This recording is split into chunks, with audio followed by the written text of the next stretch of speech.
요즘은 좀 어느 정도 사시는 그 자제분들 만나서 얘기를 나누다 보면 나 이번에 세뱃돈 돈 1,000만 원 정도 생겼는데 이거 가지고 뭐 할까?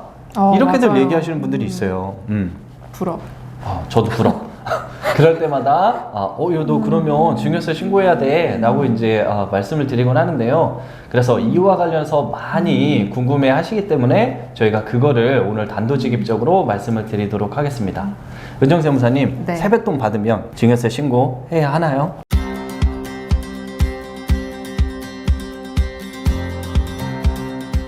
여러분 새해 복 많이 받으세요. 어느덧 2022년 이민년 새해가 밝았습니다. 2021년도 고생 많으셨고 다가오는 2022년도에는 뜻하신 바 모두 이뤄지는 그런 한 해가 될 수 있도록 저희 로운세무법인이 기원 드리겠습니다. 거창하네요. 멋들어지게 했는데 네. 이유가 있죠, 저희가. 이유가 있습니다. 네. 바로 오늘의 주제가 새해와 아주 밀접하게 연관이 있습니다. 새해 하면 이제 곧 다가오는 설날인데 설날하면 떡국, 까치, 세뱃돈. 세뱃돈이군요. 세뱃돈 하면 많이 듣는 질문이 있죠. 네, 저희가 이제 세뱃돈 하면 이제 듣는 질문은 이제 세뱃돈도 증여세를 신고를 해야 되느냐 이 질문을 정말 많이 받는데요. 많이 받아요. 사실은 저희 어린 시절을 생각해 보면 세뱃돈을 받더라도 10,000원, 20,000원 이렇게 막 그래요? 네. 저만 그랬나? 저희 세대는 그래도 한 5만 원 정도. 별로 큰 차이가 나지는 않는데 뭐 사실 그렇다고 합시다. 그래서 그 금액이 소소했기 때문에 사실 이걸 가지고 어떤 증여세 문제를 거론하는 것 자체가 생각도 안 하죠. 그렇죠. 그랬었는데 요즘은 좀 어느 정도 사시는 그 자제분들 만나서 얘기를 나누다 보면 나 이번에 세뱃돈 돈 1,000만 원 정도 생겼는데 이거 가지고 뭐 할까? 이렇게들 맞아요. 얘기하시는 분들이 있어요. 부럽. 저도 부러워. 그럴 때마다 너 그러면 증여세 신고해야 돼 라고 이제 말씀을 드리곤 하는데요. 그래서 이와 관련해서 많이 궁금해 하시기 때문에 저희가 그거를 오늘 단도직입적으로 말씀을 드리도록 하겠습니다. 은정세무사님, 네. 세뱃돈 받으면 증여세 신고해야 하나요? 증여세 신고를 해야 할 때도 있고 하지 않아도 될 때도 있습니다.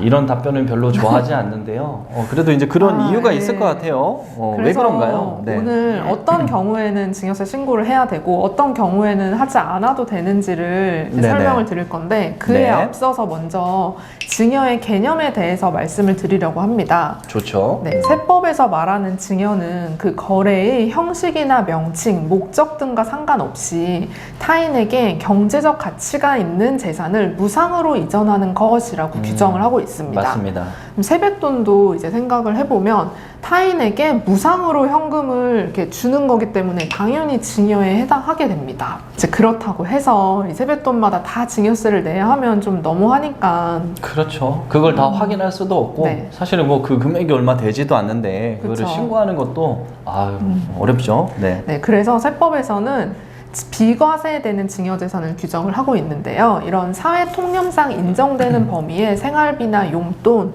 그리고 축의금, 부의금 이런 경우에는 비과세 증여재산으로 규정을 해서 증여세 신고 납부 의무가 없습니다. 없습니다. 네. 라고 저희가 이제 말씀을 드리잖아요. 네. 그럼 막 신난 거야. 그럼 나 이번에 세뱃돈 받은 거 나 증여세 신고 안 해. 손세무사 믿고 이렇게 얘기하는데요. 그럼 이제 저희가 또 말씀드리죠. 대표님 그러시면 안 됩니다. 사실은 앞서 말씀드렸듯이 사회통념상 인정 가능한 범위 내의 금액만 그렇습니다 라고 말씀을 드리는데요. 사회통념상 인정 가능한 금액 이내 금액 같은 경우는 증여세 이제 비과세 대상이 되는 거고 그 금액을 초과하게 된다면 당연하게도 증여세 신고를 해주셔야 됩니다. 그럼 이제 또 많이들 질문해 주시죠. 그러면 사회통념상 인정 가능한 금액이 얼마야? 그러면 답변을 해드릴 수가 없어요. 저희도 모르거든요. 애매해요. 네, 그 기준 금액을 절대적으로 얼마입니다. 라고 판단할 수 없는 이유가 사실은 이제 그때 그 상황 그리고 여러 가지 요소들을 고려해서 그 당시에 있는 받은 부분을 세무공무원이 판단할 수 있기 때문에 저희가 어떤 기준 금액이 있는 건 아니고 다만 사회통념상 인정 가능한 금액이라고 얘기를 했을 때 생각해야 되는 기준은 있어요. 그게 뭐냐면은 예를 들어서 이제 고액 자산가 같은 경우라고 하면 돈 1,000만 원이 그분한테는 우리들이 생각하는 돈 10,000원의 가치일 수도 있거든요. 그러면 이제 그분은 야 이거 봐라 내가 통념적으로 이거 돈 10,000원 정도 준 거야 라고 얘기할 수 있는데 그 경우에는 증여세 과세 대상이 됩니다.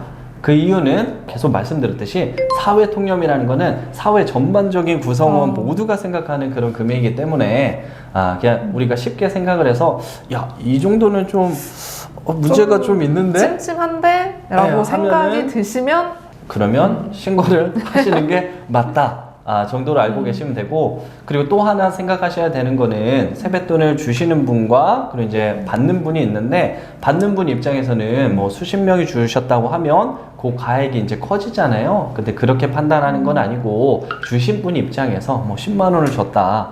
근데 이제 가족이 100명이야. 10만 원 주더라도 100명이면 1,000만 원이 되죠, 받는 사람은. 네. 그러면 1,000만 원이 크지만 사실 준 사람 입장에서 생각하면 10만 원은 사회 통념상 인정 가능한 금액 이내거든요. 그렇죠. 그런 경우에는 해당이 안 된다라는 점도 말씀을 드리도록 하겠습니다. 네, 그리고 이제 또 여기서 따라오는 질문이 사회 통념상 인정 가능한 범위 내의 금액이라면 이 네네. 돈을 신고하지 않고 뭐 예금에 가입을 한다거나 요즘 많이 하시는 주식을 이제 매수를 한다던가 이렇게 해도 그러면 되는 건가요? 라고 물어보세요. 맞아요. 그런 질문들 많이 하시는데요. 그런 경우 어떻게 해야 되나요?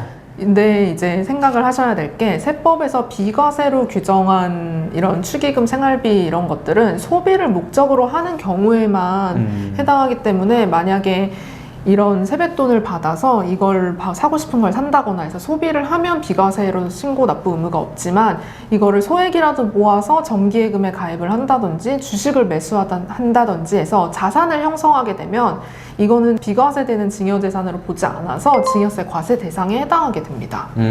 그러면 정리해서 보면 사회통념상 인정 가능한 금액 이내 같은 경우는 비과세일 수 있는데 그 네. 금액들을 좀 모아서 어떤 재산 형성에 활용을 하게 되는 경우에는 또 과세 대상이 될 수 있다라고 생각을 해도 될까요? 그렇죠. 너무한데요? 근데 사실 이거를 네. 국세청이 다 알기는 그렇죠. 어렵잖아요. 그래서 뭐 이걸 어떻게 알겠어 하고 넘어가시는 분들이 많은데 항상 생각지도 못하는 곳에서 이게 확인이 돼서 과세가 그렇죠. 된 적이 굉장히 많습니다. 저희가 이제 주로 하는 게 이제 세무조사 업무인데 네네. 이제 상속세 세무조사를 한다던가 뭐 주택을 매입을 하셔서 자금출처 조사를 하는 경우에는 5년 또는 10년의 계좌를 보기 때문에 그때 많이 이제 이런 것들이 포착이 되어서 그때 확인이 다 되죠. 네, 과세가 된 적이 굉장히 많습니다. 그리고 우리 신문 기사나 이제 뉴스에서도 많이 접하실 수 있을 텐데요. 이제 정치인분들 인사청문회 할 때 저 본 것 같아요. 그 네, 기사. 자녀분들이 항상 별다른 소득이 없는데도 불구하고 자산이 상당하시잖아요.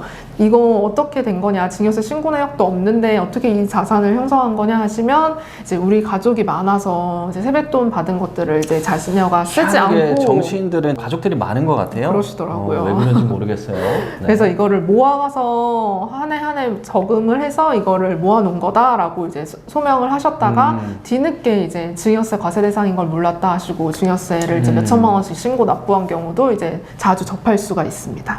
맞습니다. 그래서 차라리 증여세 신고를 미리 득하시는 게 오히려 절세가 될 수 있는 부분인 것 같고, 그 만약에 이제 돈을 줘서 적금이나 주식으로 활용을 할 거예요. 그래서 증여세 신고도 다 했어요. 그러면 이제 세금도 다 냈는데 이걸 가지고 좀 뭐 절세로 활용할 수 있는 방안이 뭐가 있을까요?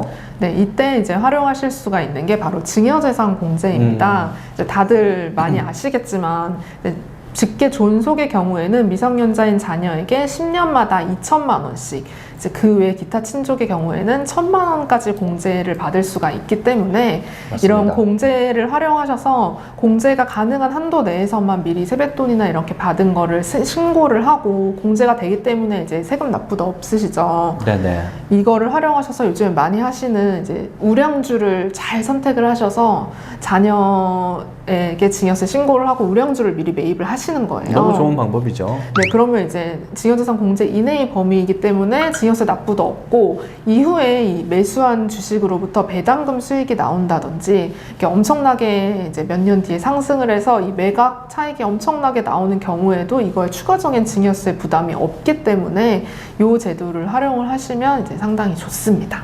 맞습니다.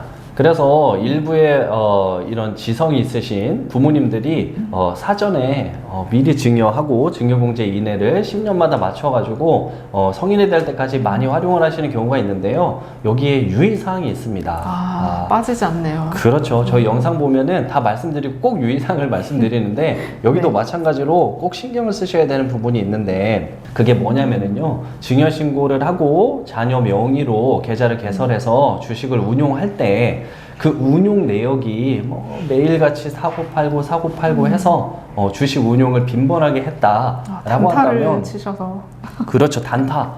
그래서 뭐 주식가치를 더 늘리려고 하는 행위인데 근데 그런 경우에는 과세당국에서는 이것을 바라보기를 그 미성년자가 이거를 주식 운용하기에는 그런 능력이 없는데 라고 판단을 하고 부모님의 차명 계좌로 판단을 하게 됩니다. 그렇게 차명 계좌로 판단이 되게 될 실익은 그에 따라서 1,000만 원을 불입을 하고 그게 10년 뒤에 1억이 됐을 때 1,000만 원이 아닌 1억 원이 모두 총 증여 재산가액이 되게 된다.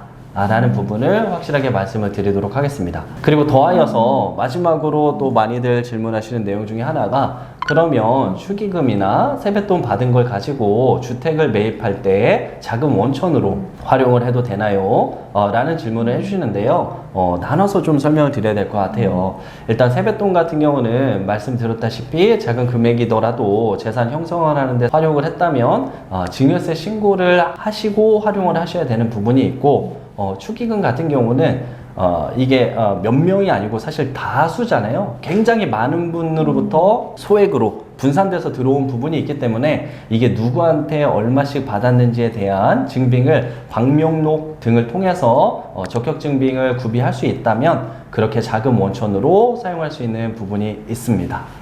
네, 근데 여기서 유의사항이 또 있습니다. 또? 네. 이제 그만하면 안 돼요? 빠지지 않습니다. 힘든데. 세법은 아주 촘촘하게 규정되어 있기 때문에 네네. 네, 이게 축의금 같은 경우는 사실 나의 손님들도 많지만 부모님의 손님들도 상당히 많잖아요. 맞습니다. 네. 그래서 이 귀속을 분명히 하셔야 되는데요. 이제 축의금으로 받았다고 하더라도 나의 손님이거나 이제 친인척들 같은 경우에는 내가 받은 축의금이라고 해서 추가적으로 뭐 증여세 부담이 없이 방명록만 작성을 해서 증빙으로 제출을 하고 주택 자금에 쓰일 수 있지만 부모님의 손님으로부터 받은 축의금의 경우에는 부모님이 받은 것이라고 보기 때문에 이거를 나의 주택 구입 자금으로 쓰려면 부모님으로부터 증여를 받았다라고 해서 증여세 신고를 하셔야지 주택 매입 자금으로 사용하실 수 있습니다. 좋은 얘기 해주신 것 같아요. 그래서 축의금을 재산 원천으로 활용을 하게 될 시 내가 받은 돈인지 부모님 앞으로 들어온 돈인지를 좀 구분해서 나눠놔야 문제가 없을 것 같다. 라는 점을 말씀을 드리면서요. 그럼 이제 저희 끝인가요? 오늘 네, 준비한 영상은? 여기까지입니다. 네, 끝입니다. 그래서 앞으로도 더 유익하고 좋은 정보를 가지고 찾아뵙도록 하겠습니다. 슬기로운 절세생활 하세요.